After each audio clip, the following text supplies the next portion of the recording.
Welcome, ladies and gentlemen, to Geneva's City Council chamber. Tonight's City Council meeting is called to order. I kindly ask our city clerk to please take the roll call. Chuck Brown. Here. Mike Bruno. Here. Don Cummings. Here. Dorothy Flanagan. Here. Dean Kilberg. Here. Craig Maladra. Here. Richard Marks. Here. Mary Sino. Here. Tom Simonian. Here. Ron Singer. Here. We have a full house tonight, folks, which is good. We begin our city council meetings with the Pledge of Allegiance, and I would ask kindly that our chief of the fire department, Mr. Steve Olson, lead us in the pledge. I pledge allegiance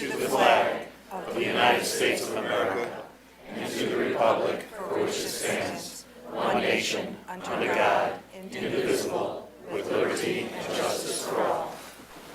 Thank you, Chief.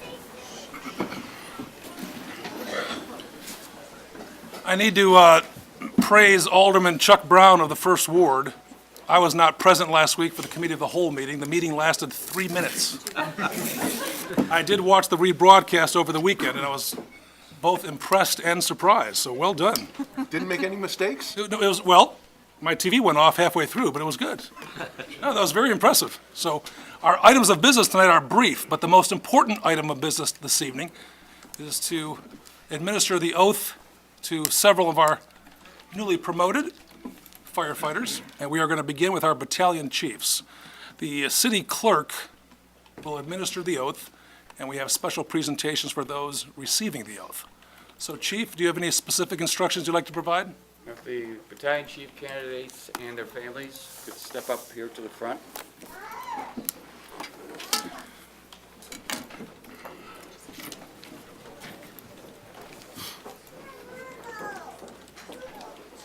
And if the battalion chief, do I say nominees or soon to be, would like to introduce the families to everyone, that'd be fantastic. This is your night, ladies and gentlemen, so this is your evening.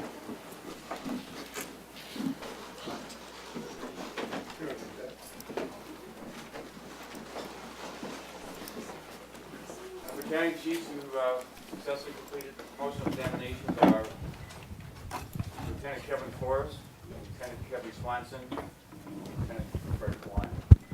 With them are their families. I'm not going to try and keep names straight because I mix them up all the time. I apologize. But, Mr. Clerk. Right here.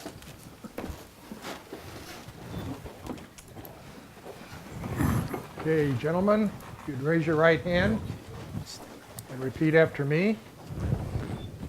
First, I'll put my glasses on.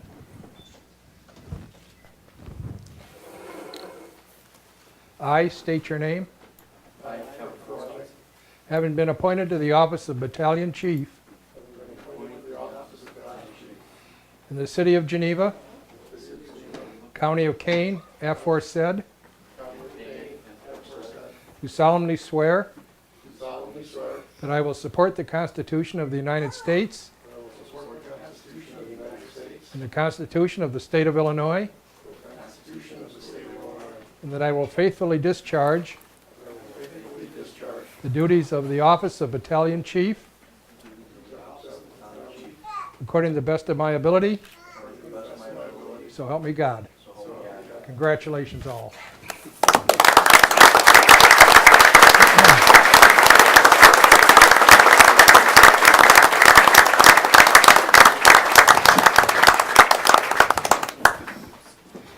We do have a paper over here for you to sign when you're all finished up.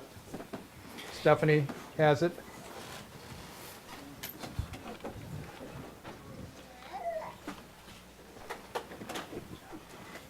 These are brand spanking new, aren't they?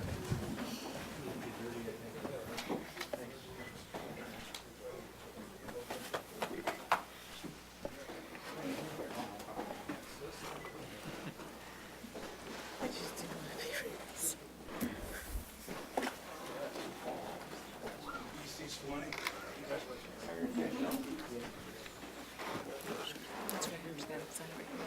Where does it have?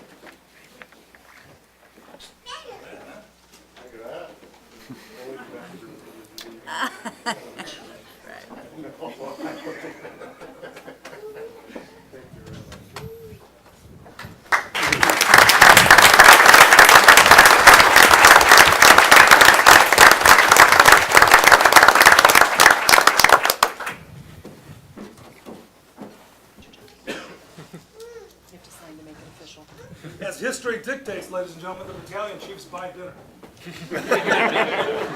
Where are we going, gentlemen? That's right. That's right. And the police buy, right? Is that right? I know, well, that's why. History dictates it. Everybody else, okay? Yep. Have to have it switched now. Thank you. Congratulations, guys. Congratulations. Congratulations. I No, gotta sign both? no. 22 years it'll be in April. 2 spots. Yep, 2 spots, front and back. I didn't know that either. Okay. I'm new at this.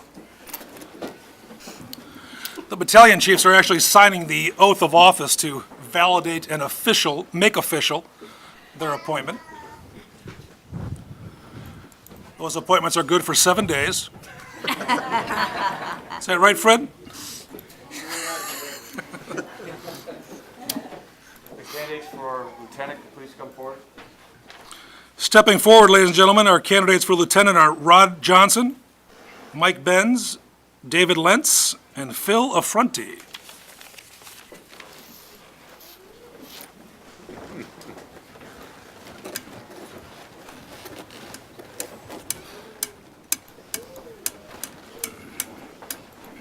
And if you gentlemen want to introduce those who are joining you, feel free to do so.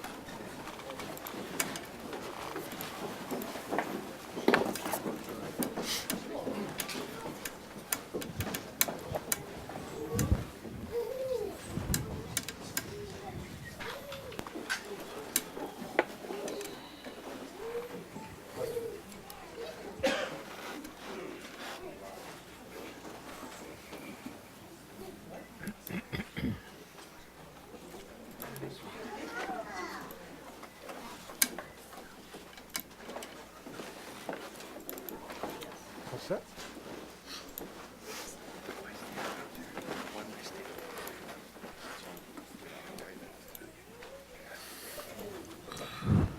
Okay.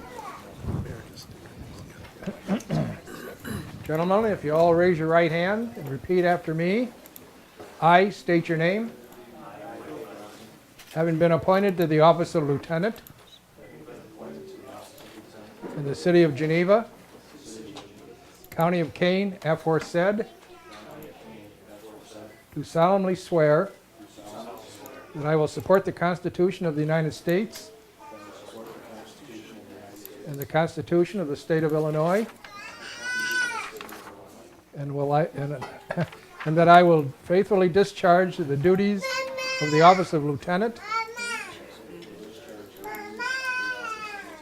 according to the best of my ability. So help me God.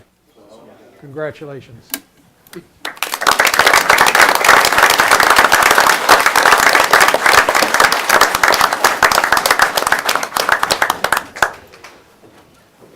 More helmets. Is this in the budget? You have to give them back. Make them give them back after the ceremony. My pleasure, little part of the world. Oh, no, please. No, that's more important. Please do. Absolutely. That's a great picture, too. Check that out.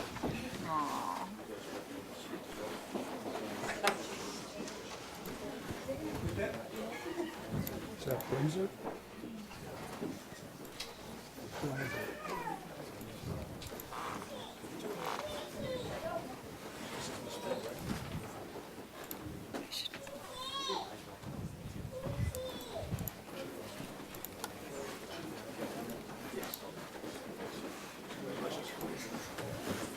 Is that misspelled?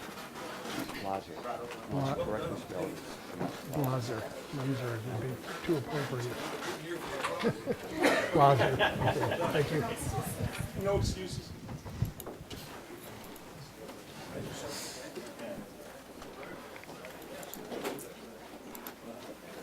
Oh, good.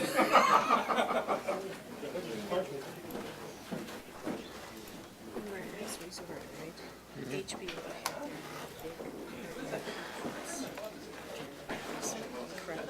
I'd imagine.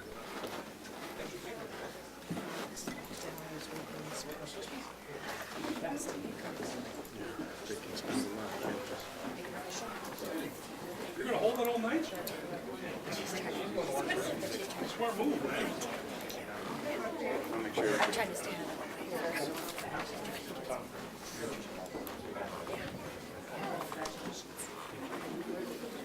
Congratulations, Lieutenant. You have to get used to that now. I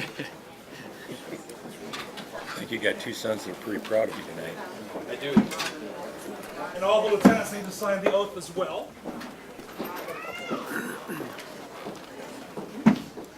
Getting in that man, buddy. Yeah, that's the reason why I'm like, Pictures tonight? That ever.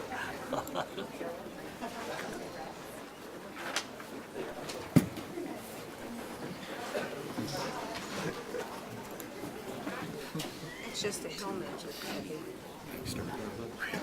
Don't scribble, Fronty. You scribbled. Phil, what are you scribbling? Who was your English teacher in high school? lefties. Who was your English teacher in high school? That's good. Congratulations. Service well. That's a big golf player. It's like their dad.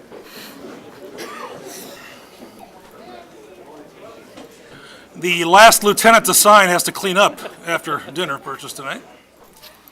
Thank you. And we have one firefighter, correct, Chief? Mr. Mayor, members of the city council, I'd like to introduce the newest member, career member of our department, Eric Blocker. Eric and his wife, Anna.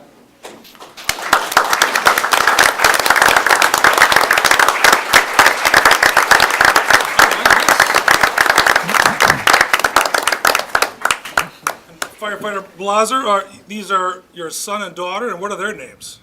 This is Daniel and Alyssa. Welcome. This is my wife, Anna, how are you? Good, thank you. Good, welcome.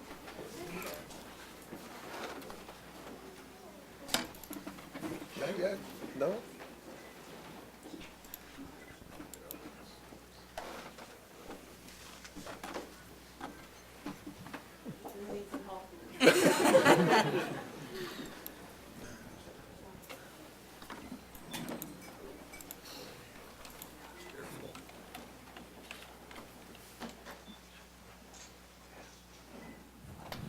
Is this considered overtime, Chief, if this doesn't go on properly? Almost.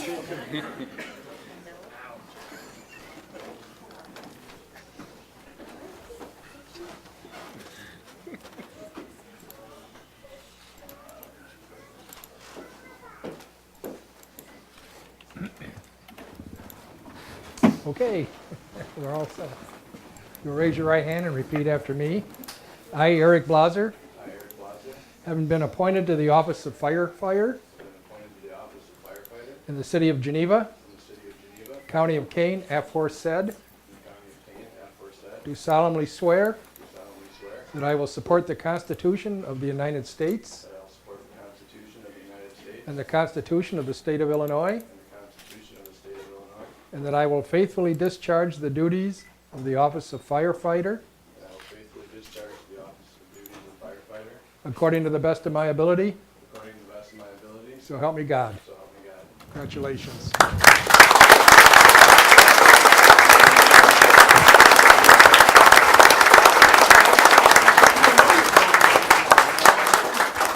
Ladies and gentlemen, we love and admire our lieutenants and our battalion chiefs, so we don't know Blaser at all. So would you like to introduce yourself to everyone, and for those watching around? Eric Blocker, be the newest member of the Geneva Fire Department. Where you from? Originally from Iowa, I live out in Hampshire now. Well, isn't Hampshire, Iowa? It's close enough. Where in Iowa are you from? Dubuque. Dubuque. Nice place, man. Awesome. Happy to be here. That's great. What else? Anything exciting we need to know about you? My mother-in-law from Croatia is visiting. Oh, wait a minute. Where's the young lady taking the pictures? Yeah. From Croatia. Welcome. All right. Wow, that's really cool.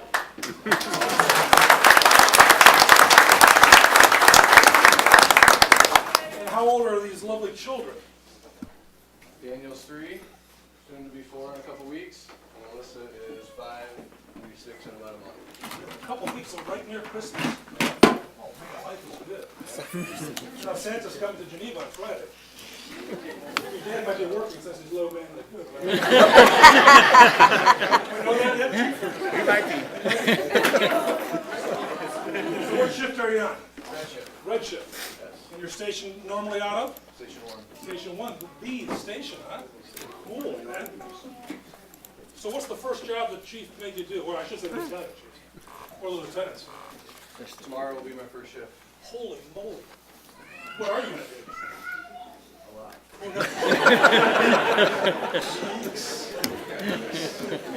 We're glad to have you on board. Thank you. Welcome. Thank you Welcome. very much. Appreciate it. Be safe, okay? Thank you.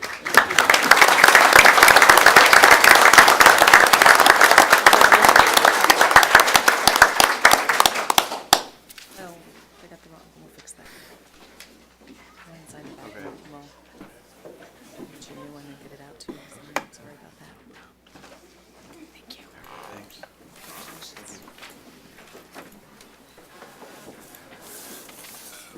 Mr. Blaser, we do ask you to stay for the entire meeting.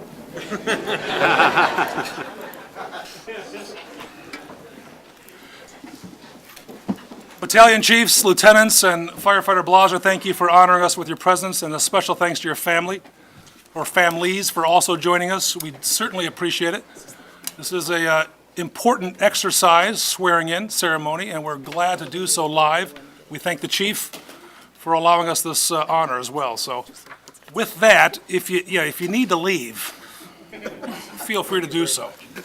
The last of the violation of the occupancy permit, please shut the door. So. No, no.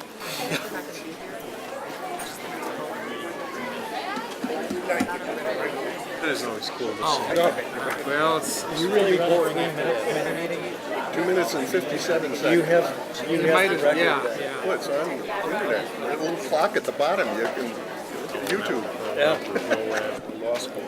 That's why I turned. I didn't even, no, didn't have any. Got in the mail. The good news was it's actually recognized all the guys that go. It's the bride and Kane. Yeah, I just turned the mics off so you guys can talk.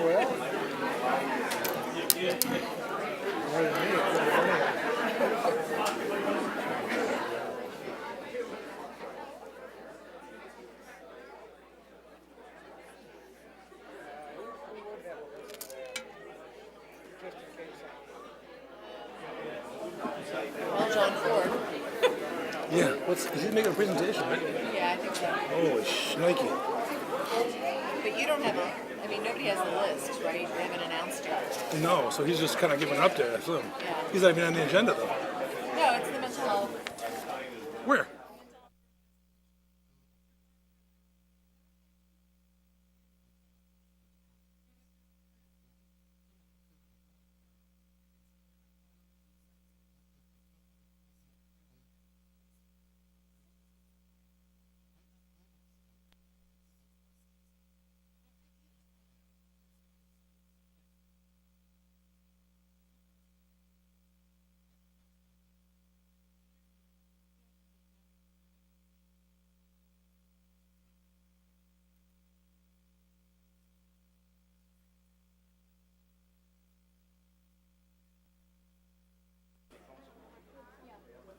Ladies and gentlemen, we'll continue the meeting. Item 3B is the Mental Health Board presentation from our Mental Health Board Chairman, Mr. John Ford. Mr. Ford, you finally got a seat.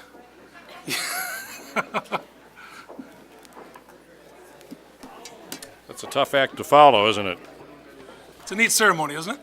It is. It is indeed. Mayor Burns, council, staff, thank you for having the Mental Health Board for you this evening. Normally, we have the various providers come and give you a little brief of what they've been doing, and we can return to that in the future, but there have been a lot of changes taking place that we've had to account for, so we thought with all our new members that we'd show up ourselves. Good.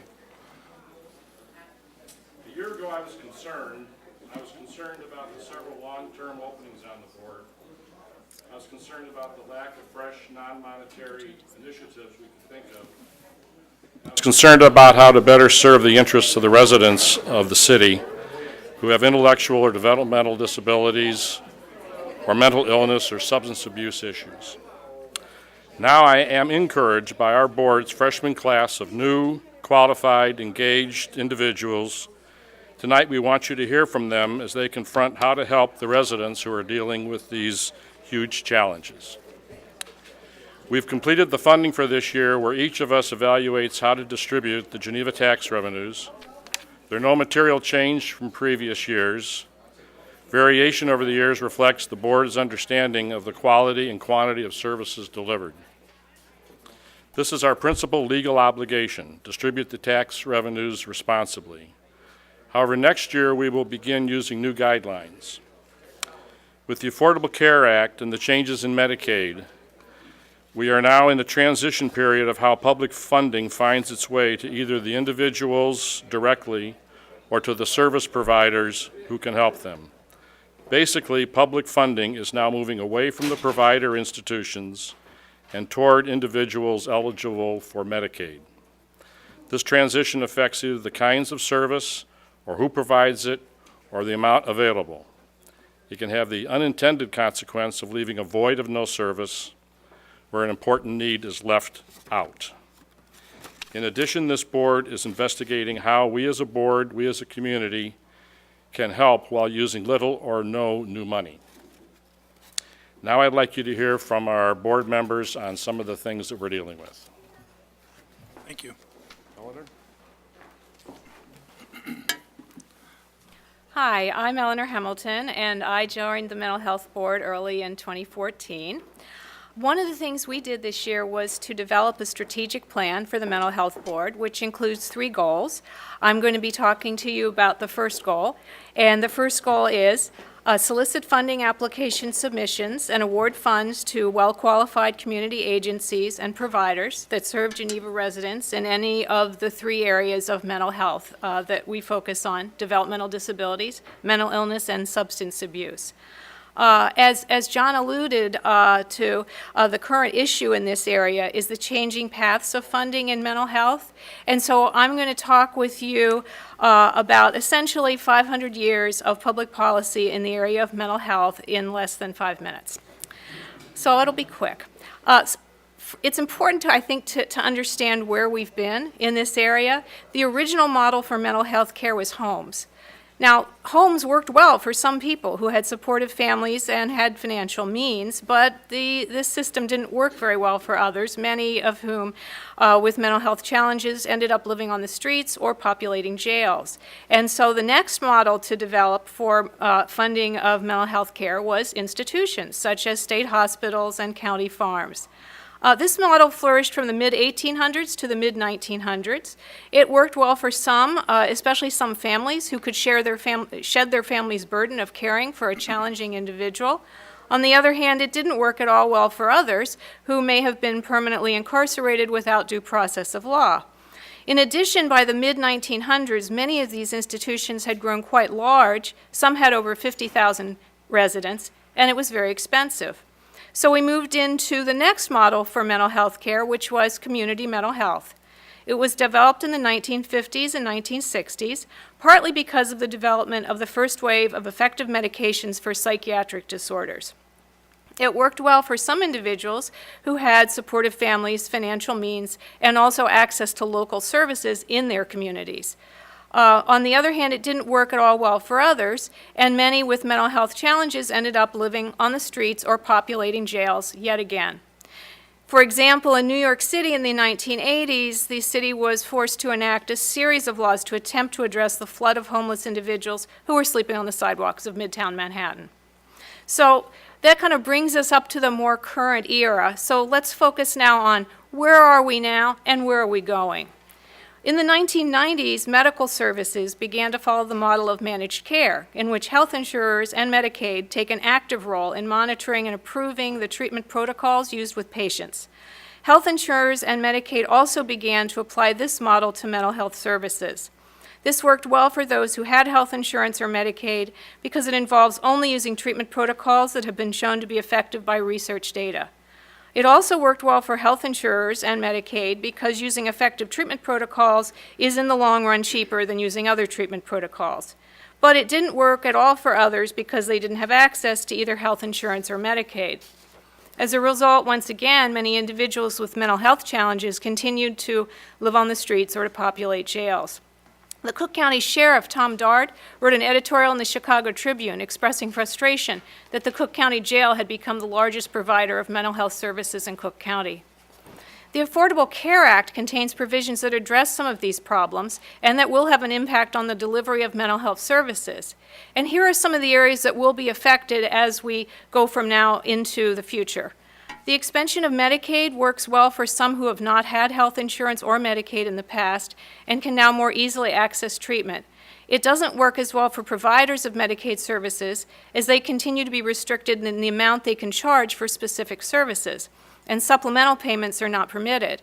So for Medicaid providers, funding from the Geneva Mental Health Board will not be in the form of supplemental payments, but can be, for example, in particular categories, such as support of infrastructure projects or support of information systems upgrades.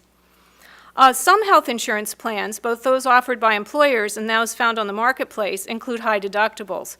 This works well to make these plans much more affordable and protect against catastrophic hospital bills, but it means that individuals with these plans may still struggle to pay out-of-pocket expenses for mental health care. So funding from the Mental Health Board will support agencies' use of sliding fee scales for these out-of-pocket expenses. Funding for developmental disabilities will in the future be focusing on person-centered planning, and will include employment in the community as a high priority. Funding from the Mental Health Board will support needs that become apparent in this process. All of these changes are in the early stages of implementation. The Mental Health Board will continue to work with mental health service providers who serve Geneva residents in order to most effectively allocate funds as these changes unfold and as patterns of needs emerge. Hi, my name's Margot. I also joined the board early this year. The second goal of this board is to advocate for sufficient and effective services for the residents of Geneva with either a developmental disability, a mental illness, or a substance abuse.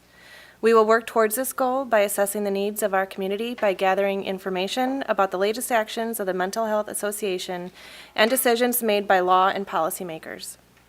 We will discuss the impact those decisions may have on our community. We will develop positions on these actions and decisions based on the impact of them on our residents. One example of how we're currently working towards this goal is that we met with the director of the Mental Health Association who explained to us the future changes coming from the Affordable Care Act, resulting in changes in Medicaid and managed care, as well as how it may affect mental health boards across the state.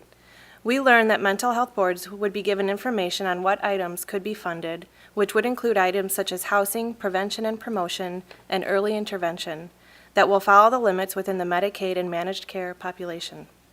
As far as what the impact these future changes may have on our community, we are concerned that there will not be enough funding to provide to our residents to meet their service needs. So we will be inviting Geneva families to our meetings and asking them what they see, what are their challenges, are they getting the services they need, and what is working and or not working.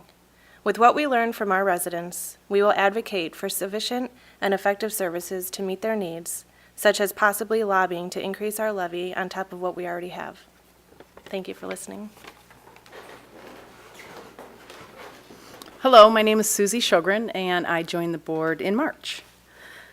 The board's third goal is to collaboratively encourage community education and awareness of developmental disabilities, mental illness, and substance abuse. An example as to how we have been actively achieving this goal is demonstrated by the board inviting service providers to our monthly meetings and asking them to share with us the ways in which they serve one or even all three of the mental health populations.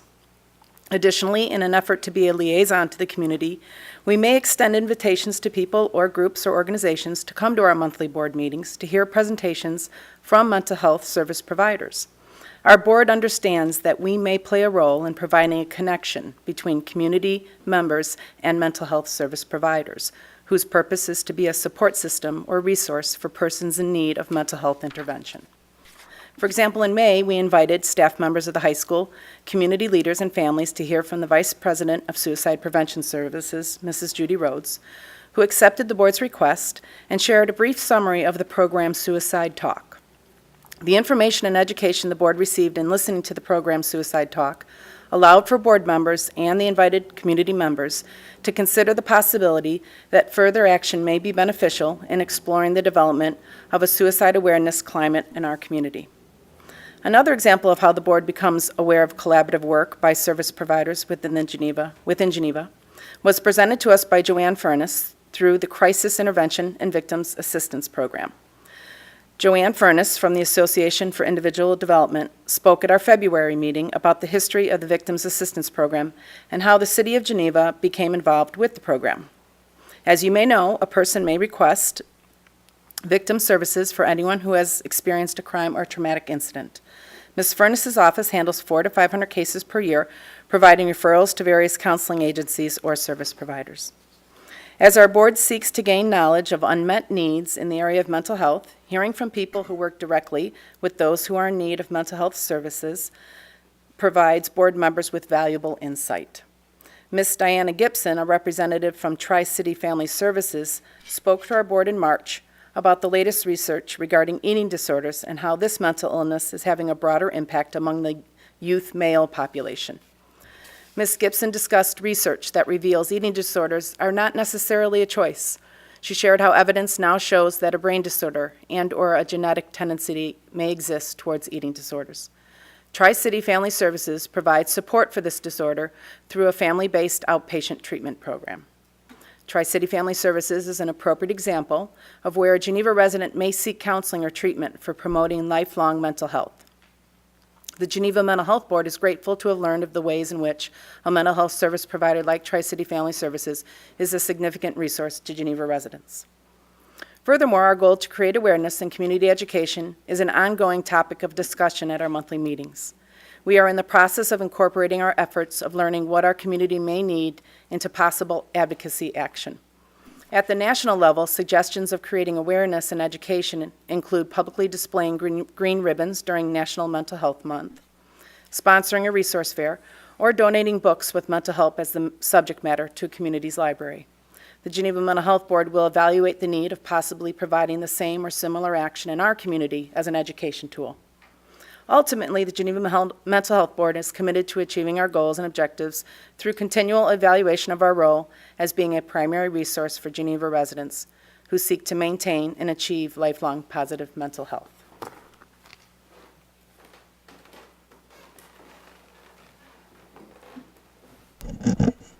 Thank you. Good evening.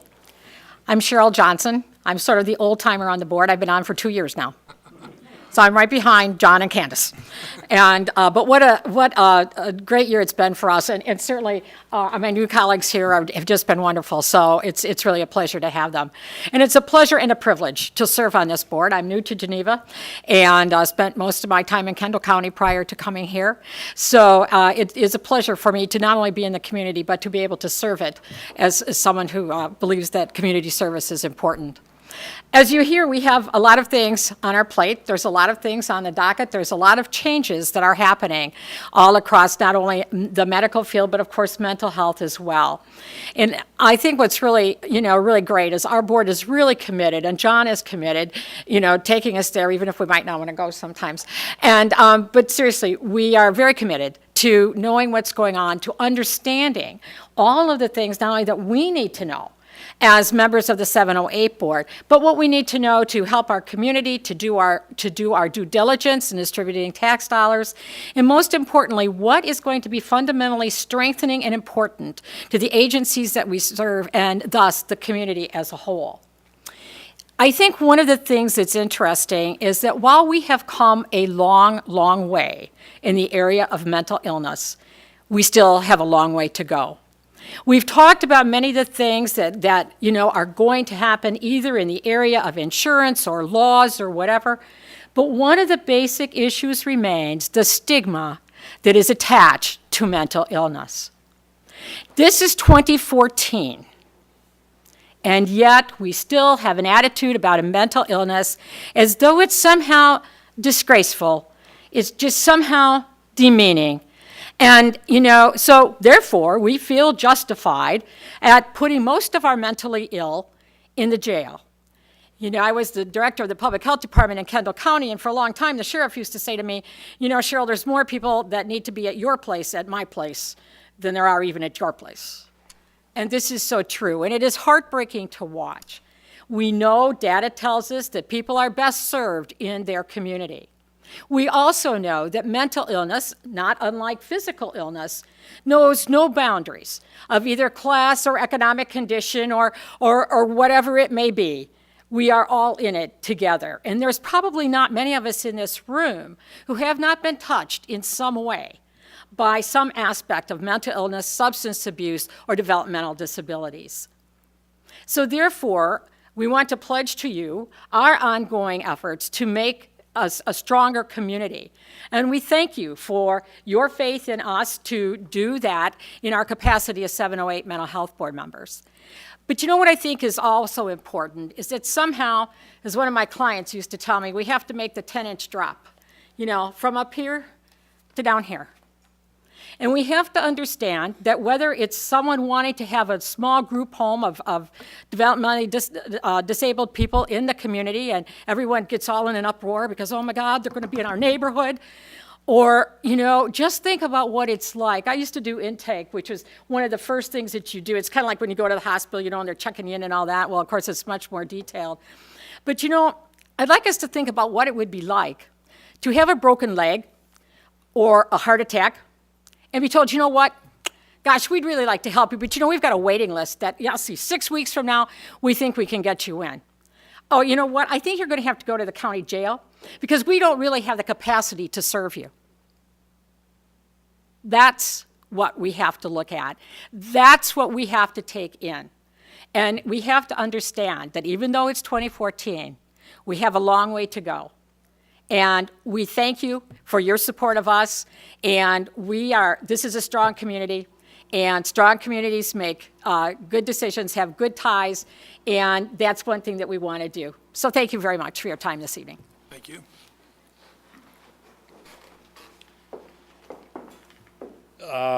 It's a quiet group, John.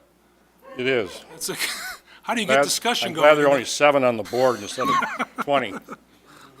They're tough to keep up with. We're going to try to do more. We're going to increase our capacity and our understanding, and we also will stand available from challenges from the council as you see the needs in the city not being met, or if you understand some of the issues that we've talked about locally in a different way than we've presented them, please contact us, put the pressure on us for answers, for understanding. So thank you for your time, and if there are any questions, my colleagues can certainly answer what I can. The power of leadership, huh? Can I just ask I know when your meetings are, but for the purpose of the cameras, when your meetings are, so everyone can. We meet the second Tuesday of every month in this room. Okay, and. December meeting is canceled in lieu of this. So second Tuesday of January, we'll start up again. At 7 o'clock. Plug in for Geneva News. If you're signed up for Geneva News, you get a notification of meetings. That's correct. Geneva email. And what, besides Tri-City Services, are there other providers that? Yes, checks were cut last week for, I think, 15 different service providers. Tri-City Family is among the largest, along with Ecker Center, along with AID. There's some very small organizations, and that pattern is probably going to change as we try to catch up with the money shifting from the providers. In other words, the providers right now are chasing eligible Medicaid patients because that's where the money is. They're getting less and less as a federal and state payment for the history of what they serve and who they serve, and they're becoming more and more dependent on the individuals. And that gets into the list of what is served, and we have to understand that so we can then make lists of what is not served. For example, it's not much of a problem in the suburbs, transportation, but in the rural areas of the state, transportation is not covered, It's a huge issue because there are many, many miles to go to find where services can be delivered. That's not much of a problem here. Probably the largest unfunded thing is the same for the last 20 years and will probably be for the next 20 years, and that is housing for the developmentally disabled. And this council heard the wrap-up of a year-long housing study about a month or so ago, and Chuck Miles, I think, makes an excellent case as a very informed citizen for what he at AID is trying to do. And I know AID is targeting the center part of Kane County for more housing. The system is in place in Aurora, not quite meeting the needs, but at least the system is going. The same in Elgin.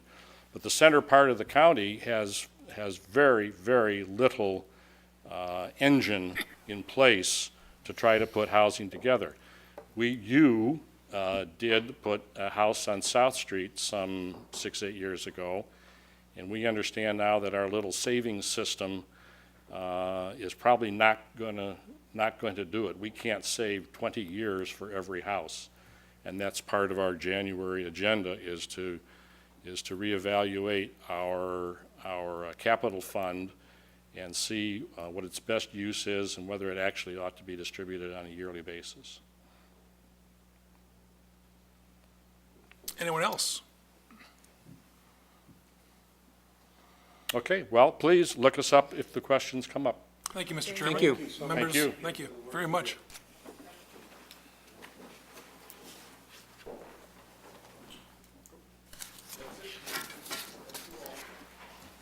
You guys, if you want to close the door after the firefighters, that'd be great, in case they've...